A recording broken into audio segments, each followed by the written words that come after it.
Moïto réussit à faire nommer à 31 ans, c'est un peu le Macron de la musique, Arturo Toscanini, chef, directeur musical de la Scala.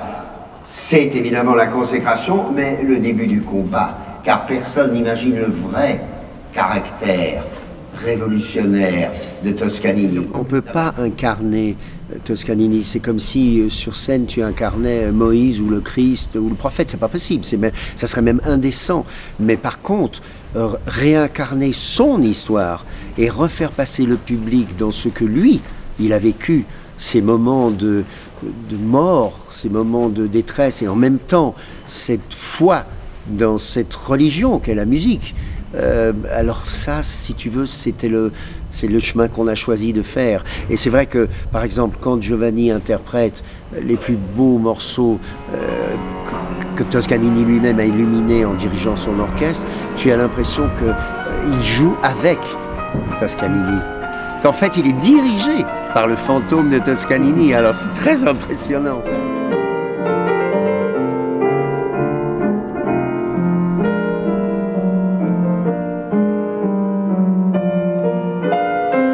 Intéressant ce que tu viens de dire, c'est magnifique, je trouve.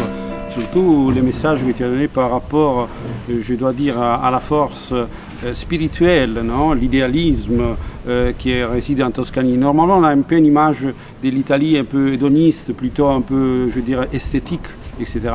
Mais je pense que là, c'est une esthétique, je dirais, de la foi dans quelque chose de très haut. Et justement, je pense que lorsqu'on abandonne toutes les inhibitions, un peu comme les enfants, on peut arriver à atteindre une finalité qui est celle de vibrer de la musique avant tout, plus que de la comprendre. Cette caste qui se permet de parler de leur musique, la taxant de grande musique, au lieu de laisser la musique parler elle-même. Ce qui était fascinant ce soir, c'est de voir que ce public dans ce lieu sublime, tout d'un coup les gens étaient retransportés 50 ans en arrière, ils revivaient ce que ces êtres de légende ont vécu.